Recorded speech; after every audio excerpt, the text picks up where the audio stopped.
নমস্কার বন্ধুরা, আপনারা সবাই দেখছেন সরকারি সংবাদ ইউটিউব চ্যানেল। বন্ধুরা, ইতিমধ্যে কিন্তু মমতা সরকারের আরেকটি প্রকল্প থেকে 25,000 টাকা করে দেওয়া শুরু হয়েছে।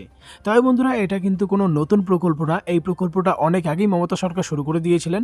আপনাদের মধ্যে যারা যারা এটাতে আবেদন করেছেন তারা কিন্তু এই পুজোর সিজন মানে এই পুজোর মাসেই কিন্তু 25,000 টাকা আপনাদের ব্যাংক অ্যাকাউন্টে পেয়ে যাবেন।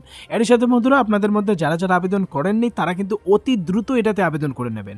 আর এটাতে আবেদন করার জন্য আপনার কিভাবে আবেদন করবেন, কী কী কাগজপত্র লাগবে, কোথায় কি প্রসিডিওর আছে, কি শর্ত মানতে হবে, টোটালটা আপনাদের সাজিয়ে গুছিয়ে বলে দেবো। তো অবশ্যই কিন্তু বন্ধুরা ভিডিওটিকে একদম শেষ পর্যন্ত দেখবেন। তো বন্ধুরা, এখানে দেখুন প্রথমে হেডলাইনে বড় বড় করে বলা রয়েছে যে মুখ্যমন্ত্রী মমতার বিরাট বড় ঘোষণা, সমস্ত মহিলা ও পুরুষদের দেওয়া হবে 25,000 টাকা।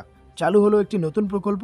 কিভাবে এটাতে আবেদন করবেন, কি কি ডকুমেন্টস লাগবে, অফলাইন নাকি অনলাইনে আবেদন করতে হবে, এই 25,000 টাকা কারা কারা পাবেন এবং কারা পাবেন না, টোটালটা আপনাদের সাজিয়ে গুছিয়ে বলে দেবো। তো অবশ্যই বন্ধুরা ভিডিওটিকে শেষ পর্যন্ত দেখবেন। এর সাথে বন্ধুরা, যদি আপনারা ওই 25,000 টাকা সরাসরি আপনাদের ব্যাংক অ্যাকাউন্টে পেতে চান তাহলে কিন্তু সবার প্রথমে ভিডিওটিকে একটা লাইক করে দেবেন।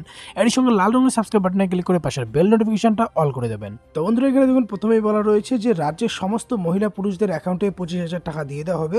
রাজ্যের সমস্ত গরিব ও খেটে খাওয়া মানুষদের আর্থিক সাহায্যের জন্য এই প্রকল্পটি চালু করেন মুখ্যমন্ত্রী মমতা বন্দ্যোপাধ্যায়।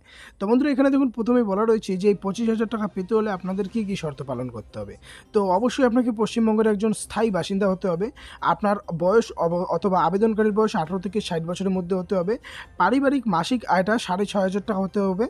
আপনাকে গরিব ও খেটে খাওয়া মানুষ হতে হবে। আপনার কাছে SSI নম্বরটা থাকতে হবে। এবারে বন্ধুরা, কথা হচ্ছে যে আবেদন করতে গেলে আপনার কি কি ডকুমেন্টস পেপার লাগবে। দেখুন বলা রয়েছে অবশ্যই আপনার একটা ব্যাংক অ্যাকাউন্ট নম্বর থাকতে হবে, আধার কার্ড নম্বর থাকতে হবে, স্থায়ী বাসিন্দার প্রমাণপত্র থাকতে হবে, এরই সাথে ইনকাম সার্টিফিকেট থাকতে হবে। আর যদি আপনার কাছে PE বা ESI নম্বর থাকে তাহলে কিন্তু আবেদন করার সময় সেই PF বা ESI নম্বরটা আপনাকে জমা করতে হবে। জাতিগত শংসাপত্রটা আপনার দিতে হবে। আর আপনি যাকে নমিনি রাখবেন তার আধার কার্ড এবং ব্যাংক অ্যাকাউন্টের জেরক্স কপি দিতে হবে। এবারে কথা হচ্ছে কীভাবে আবেদন করবেন।